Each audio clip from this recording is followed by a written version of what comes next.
Today we are coming to you live from Delray, Florida, with our special guest, Gigi Robinson. She has challenged adversity and dedicated a majority of her life to become a master content creator, always keeping her values of creating positive and impactful messages to her diverse audience as a priority.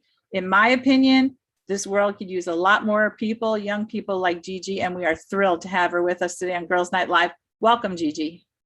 Hi, everyone. Thank you so much, Shelly, for having me. I am very excited and honored to be here today. I am going to be talking to you about social media literacy and brand partnerships. I will first start by introducing myself because you're probably like, who the heck is this girl? So simply put, my name is Gigi Robinson. I'm 23 years old. I'm a creative entrepreneur, Gen Z thought leader, public speaker, podcast host, photographer, influencer, model, creator, lotta. It goes on. And I think the biggest thing that I've learned in my time evolving my career has been that we can really define what freelancing means based upon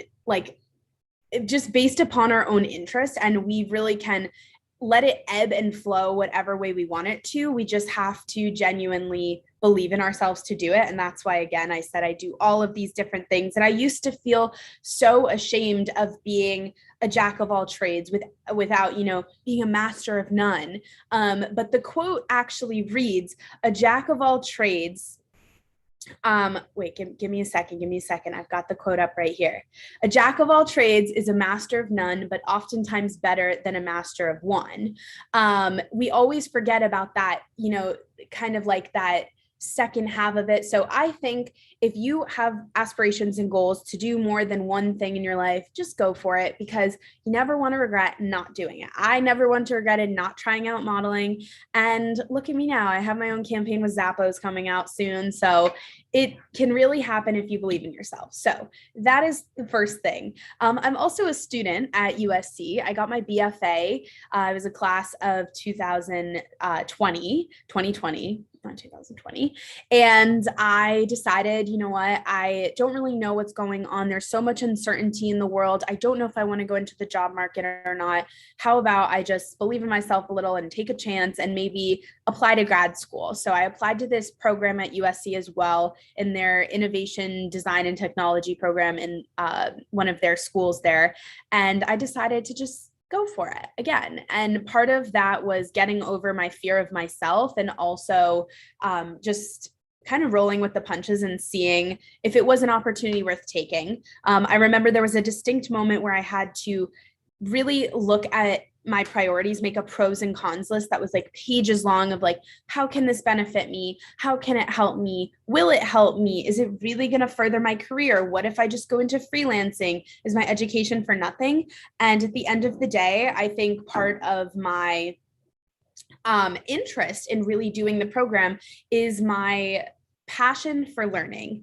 And I think all content creators or freelancers or small business owners, or even people that are in corporate social media, need to always be focused on learning.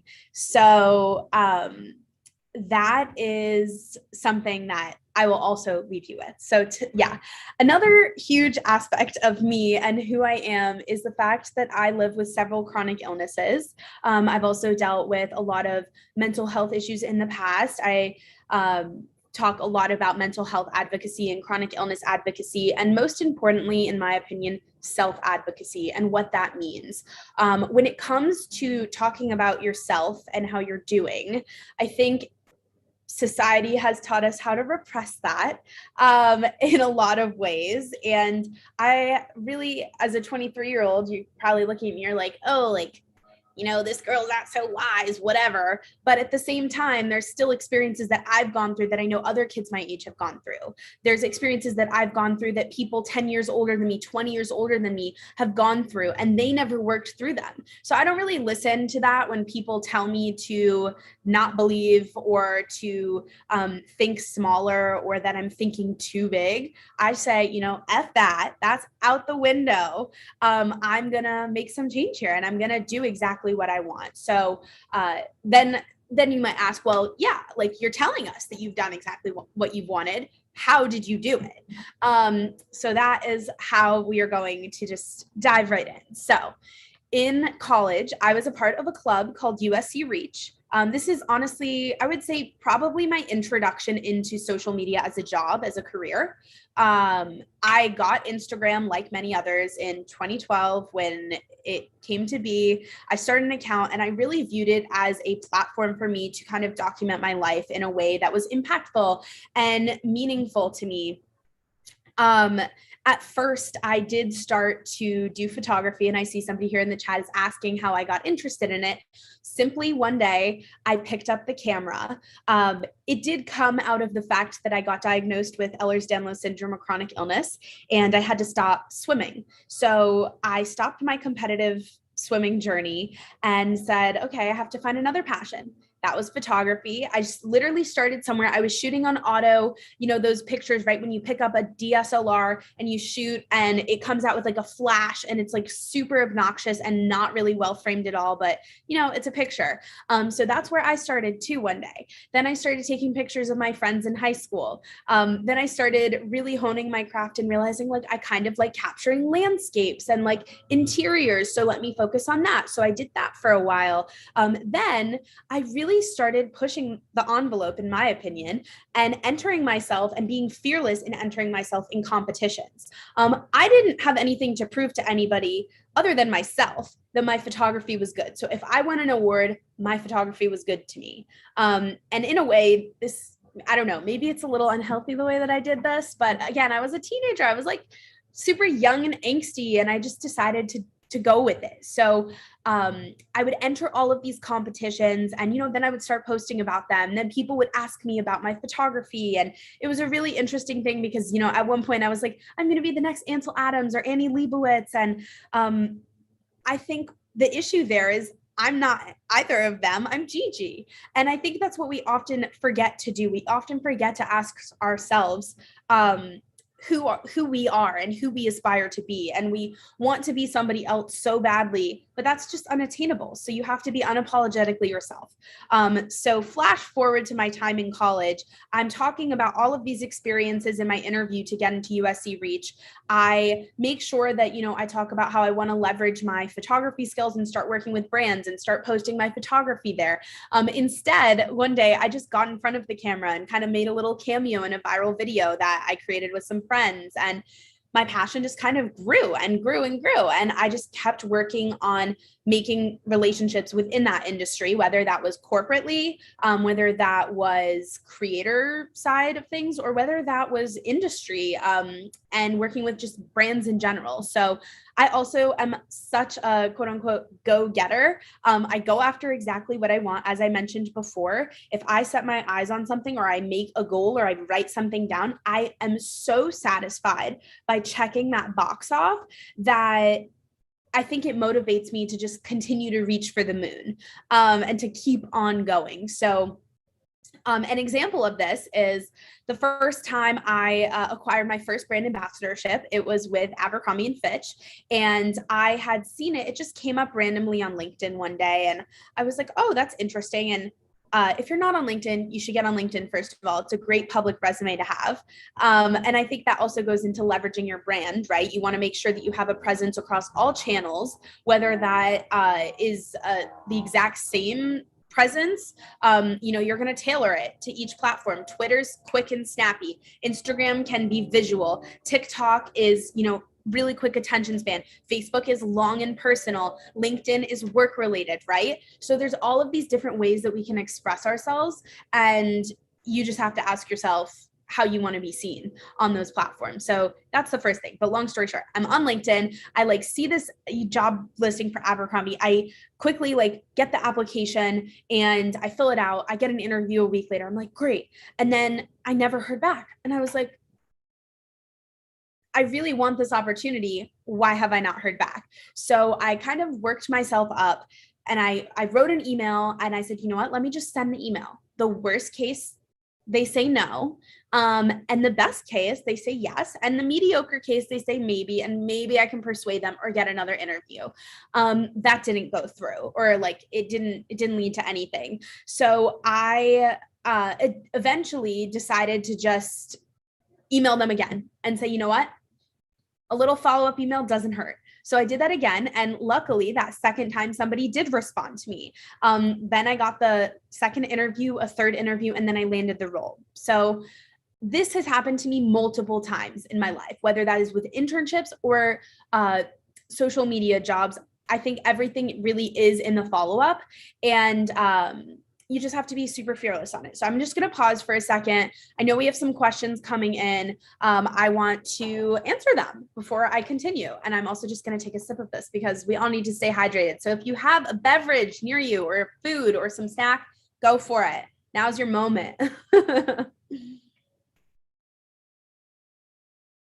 All right. So this one question says, what exactly is a brand ambassador? So this one can be tricky because nowadays a lot of brands actually market either sales associates, whether you're like in person, or affiliate marketing as brand ambassadorships. But a true brand ambassadorship is when a brand sets aside a substantial budget. And we're not talking, $1,000. We're talking probably like anywhere between $100,000 and $1 million for these programs. And I know it might seem kind of crazy, like, wow, that's a lot of money, but it's not. Let us not forget how much the influencer industry is worth. I believe it is up to $13 billion this year, and it's climbing. So it is a honestly uncharted industry. It is just going to keep growing exponentially. So first things first, start your social media pages today. But the real brand ambassador programs are where a company, again, sets aside a budget and they pick out, hand select creators who have the similar brand values and a similar voice and a similar cadence across their social platforms. So another example is Best Buy and their College Crew program, which I am a part of.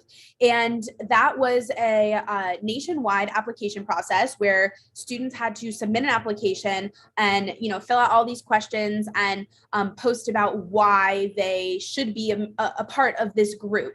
And I initially wanted to do it because, one, as I said before, I'm a creator, I'm a photographer, I love technology. It's ingrained in what I do every single day. I'm using tech.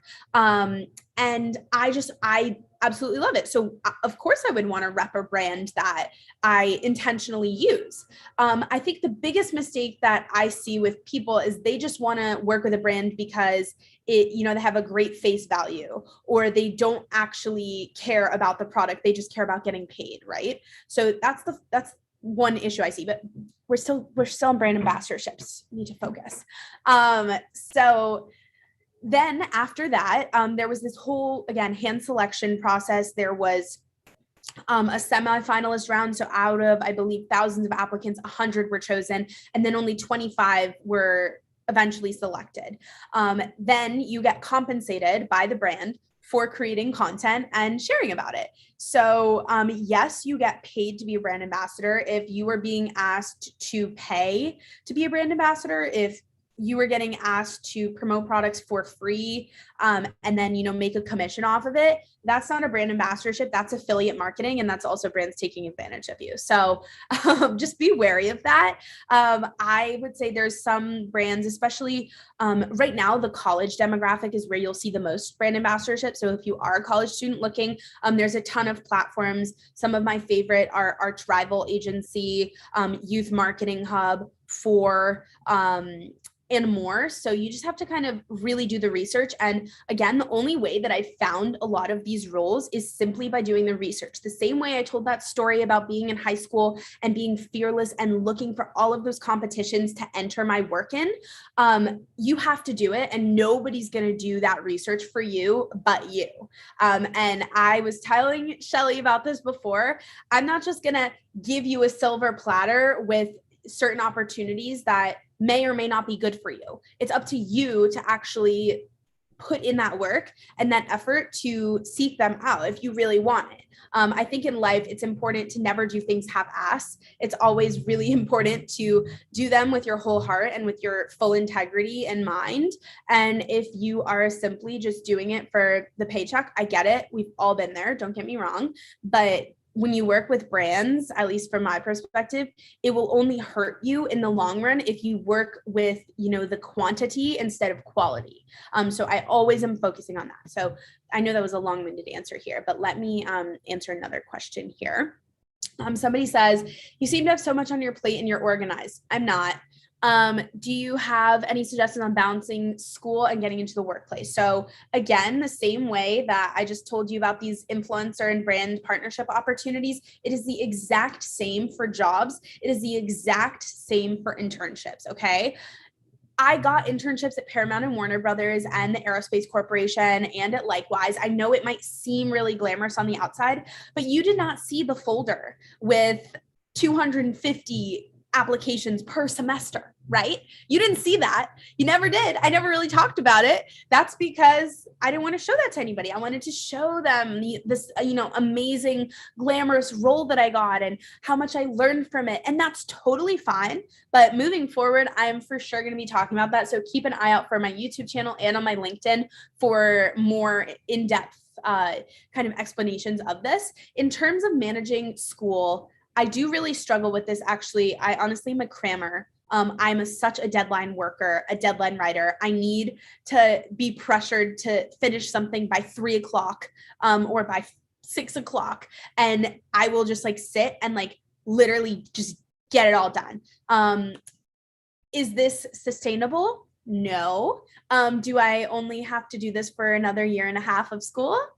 Yes. So for now, I'm just kind of taking it day by day. I also really do have the flexibility, at least right now, to do everything remotely because my program specifically is remote. And I know that's very unique to my situation. It might be for other people too, but I think also as a chronically ill person, it has really lightened the load for me because when I was in person, I felt like I was always running around from place to place, and physically that was exhausting for me. So if anything,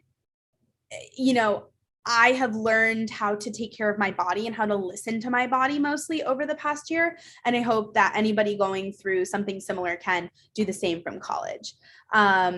So yeah, that is what I have to say about that. I also see we have another question saying, was it exciting to be in New York Fashion Week? Absolutely. It was so surreal and it happened so quickly.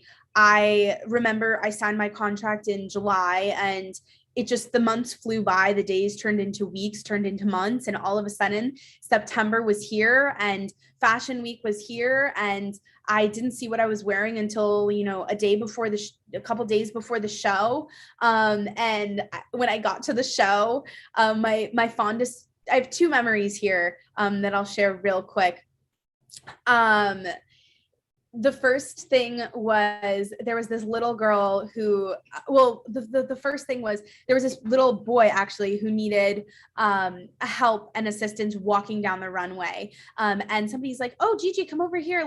Can you walk with this little boy? And I was like, of course, sure. And somebody was literally like, no, Gigi can't do that. And I'm like, why? And they were like, because you're closing the show. And I was like, this is so crazy and so surreal to me that they chose me to end the show. And I'm again very honored and grateful that I got to represent chronically ill people and what it means to have a dynamic disability, and the fact that it's invisible and I might look fine does not mean that I'm fine. And that is the case for so many people. So again, I'm very honored that I had that experience. And I was very nervous, and I turned to this little 8-year-old behind me who opened the show, and I said, was it nerve-wracking when you went out there? And she said, no, it's just a bunch of people smiling at me. And since then, I've kind of taken that with a grain of salt. Whenever I feel nervous about entering a public setting or going live and meeting new people, I always just remember people are likely smiling back at me at the other side. And if they're not, well, hopefully whatever I'm doing can make them smile. So that is a little bit about my motivation there. Someone else from IG says, how do you know which platform to start working on? I'm going to give it to you, honey. You got to just start with one. We all start at 0. I actually just turned on creator mode on LinkedIn, and I was able to grow it to 3,000 followers just by consistently posting in like 3 months. So it's really possible. Same thing with TikTok. I started in fall of 2019, and by the spring of 2020, I had 135,000 followers. Like, you just have to really commit. And when you are persistent and consistent, you build momentum. Once you have momentum, you're able to kind of like let your creativity take the reins and keep you on that path. And then you have to innovate. And when you have to innovate, a lot of times you'll actually go downhill, and you'll start to go in what is called the quitter's peak, as I like to say. So, you're going up, up, up, okay, down. And then you have challenges. You experience things that are really difficult. For me, that was actually changing my entire content strategy. At first, I was just simply posting about beauty and about, fashion and makeup. And like, that's totally fine. Not fulfilling it all to me. So I changed it, and I started talking about advocacy because that's what's important to me. When people always say, Gigi, how do you find your why? How do you know where to start, what to start talking about? I'm like, well, what's important to you? Oh, tell me why. After they tell me why, I'm like, okay, and why is that thing important to you? Why is it important for me, Gigi, to advocate for people? Oh, because younger Gigi didn't have anybody to look up to that, teaches people how to become stronger allies and to become stronger at standing up for ourselves. Why is that important to you? Oh, well, because I had a lot of things go on in my life in college that I wish didn't happen, but now that it has happened, I know that I can inspire others. Why is it important to inspire others? Because other people are struggling, and I know that other people need these resources too. Why is it important for other people to have resources, right? Accessibility, education, period. And the cycle kind of continues. So you ask yourself why anything's important to you over and over again until you feel fulfilled with your answer. And hopefully by 5 to 10 times of that, you have an answer. The other thing that I think is really interesting is people always say, oh, well, I'm scared of judgment. I'm scared to start because I'm worried about what other people might say about me. Why are you scared about what other people are going to say about you, honey? Seriously? Why do you care so much? If you do care, that's fine, but you got to figure out why you're caring. Is it because you feel like the people in your life might judge you? If it's your family judging you, then they have some serious issues to, figure out on their own on why they're not supporting you, a family member, right? If your friends aren't supporting you, are they really your friends?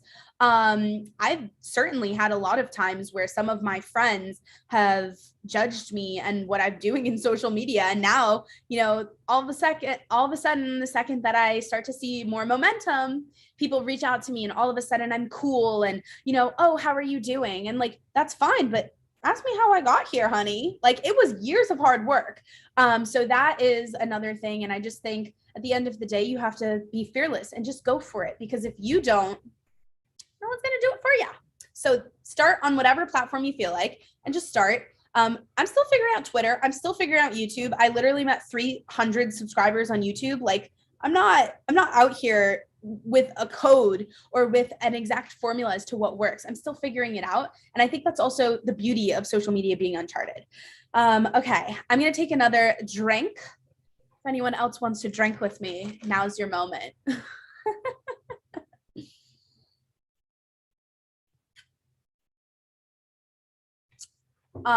Okay, so someone else says, do you think as an influencer, it's important to not only show the good, but the bad struggles? Absolutely. That's what my whole platform is about. Talking about my chronic illness, talking about how I've had bad mental health days. Just today, I actually made a post because I've been feeling really overwhelmed by a lot of the momentum that I've been seeing. Like, it is an amazing feeling to accomplish so much in such a short amount of time, but especially because the past year has been virtual, I've been really struggling to grapple with how many people I'm touching and who I'm actually having conversations with, because I'm like such an in-person person. I love going to events. I love meeting people. I love spending time with people one-on-one and really coaching them and interacting with them and speaking to them. So the fact that it's all been online and I've seen all of this success happen and I've put a label on it that it is success, but I can't really tangibly understand or comprehend it. I've just been having a really difficult time kind of saying that I'm proud of myself. And that's just one of many things I've been dealing with. I also think even though it is good to show the good and the bad, some people simply just want to keep their personal life private on social media, and that's fine. I think authenticity comes down to, are you not sharing your life on social media for a reason? I choose to share it because I know it's going to help people. Other people may just want to post about makeup, and that's fine. That's totally up to them. That doesn't negate the fact that they could still be struggling. And it's totally up to you or to them to post about it. Like there's no formula to what makes a great profile. I think it comes down to, are we being intentional with our words, and are we being intentional with our posts? Because hundreds of thousands of people, if not millions of people, are going to see it daily. Where do you get ideas for your content? Do you make your own graphics, edit your own videos? If so, any ideas or softwares? So that's an interesting one, because as a creative person, I kind of have a bank of things going on in my mind. I think one of my favorite quotes is by Gary Vee. He says, I've made thousands of pieces of content before anybody ever started paying attention to me. We all start somewhere, right? We all just start with an idea in mind. If you don't know where to start, go on Pinterest, okay? I believe that there is laws in place that you can repost things on Pinterest as long as you at someone. Don't hold me to that one. You got to research that one on your own too. I'm still figuring it out. Or you could go on Canva, or you could go on, Pixar or something and just make something, right? Start posting about it. You're never going to know if you're good at something or if you like something until you try. I also am a big fan of kind of like just writing. So I write frequently. I write captions in my notes frequently. And that way I have a bank of ideas and a bank of things going on that I care about, and that I know at any point I could talk about. And then I grab a photo or a video that kind of can correspond to it, or that's peaceful, or that represents a situation. And after that, it's just kind of like this like harmony that happens. So I also have a team of 4 people. I have a video editor and producer. I have a audio editor and producer. I have a social and brand outreach manager, and I also have a project management manager. So I don't do it all alone. I have a team, and it's very exciting to be in a position to have a team, and I've built out a team over the past year. And again, it didn't happen overnight. It came from hard freaking work, right? Like it didn't just happen like that. So that was that. And I love Canva. I know people are always like really indifferent about it, but I love Canva. I think it is such an amazing and accessible and interactive tool to use, especially with a team. And I believe you can have a free account. So definitely do that. I also am an Adobe sucker. I love Adobe. So that's important. Also, how do you approach companies for brand sponsorships? Send them a DM, send them an email. You never know if they're going to say yes or no. If they say no, whatever, move on. They might remember you, they might not. If they say yes, fantastic. Negotiate with your price. And I think the price comes down to what you think you're worth, what you think your time's worth. You could do it by the hour, you could do it by the project. Totally up to you. What I charge is not necessarily going to be what you're going to charge. I also factor in like the fact that I have a BFA and I'm getting a master's of science, and those two things combined help me amplify my content to certain audiences. It's about like the niche, it's about the audience, and my audience is going to be different than yours. My skill set's different than yours, and this is different for anyone. So you just have to think about that when you are negotiating with a brand. But do not at first you can accept things in exchange for product if that's fulfilling to you. For me, it did not work out that way because I don't do free work. Same thing with internships. Never did an unpaid internship. I've been working since I was 15 years old. I never did an unpaid internship. So if I can do it, you can do it. Last but not least, given the challenges you face, how do you stay positive? One of the quotes, I'll tell you 2 quotes, and I know we're probably coming up on our time here together tonight, but my first quote is, you've made it through some of your worst days. You can make it through today. And I think that helps me just really be unstoppable and fearless in the fact that I really have gotten through my worst days. And if I can do that, and if I can still come out victorious, and I can come out with a lesson of some sort, hopefully I can learn from it and grow from it. That's the whole point of life, I think, right? The other thing that I think is really just interesting about that quote in general is really just kind of like trying to see a lesson in everything. Like, not everything should be or has to be a lesson, but if you can't come to terms with something any other way, then I think justifying the fact that you've learned something from it can really help you. And also, when there are challenges, that's a moment where you can kind of step back and just be like, wait a second, like, this is teaching me something new about myself. And now I actually know how to advocate for myself if I don't like this outcome. Or maybe it was a challenge that was unforeseen. And, you're a rookie coming into a space. I had something like this recently just happen to me. And I'm like, whoa, finally, like, this is like a really interesting challenge that caught me by surprise. And instead of, trying to impulsively change a situation that simply couldn't be changed, I had to reevaluate my position as an influencer and as a speaker, and be careful with what I say and know that my words hold weight, especially when you are working in social media. Anyone can see it at any time. So that's important to remember too. The other quote that is very familiar to many that follow me is everything you need is within. And I truly believe that you can get through anything just by your experiences, by the experiences of your friends, and by advocating for yourself. And on that note, you can connect with me anywhere. This has been so amazing to connect with all of you virtually. I'm giving you all big virtual hugs. I really have had so much fun tonight. If you have any questions, you can always DM me, send me an email, fill out a consulting form on my website.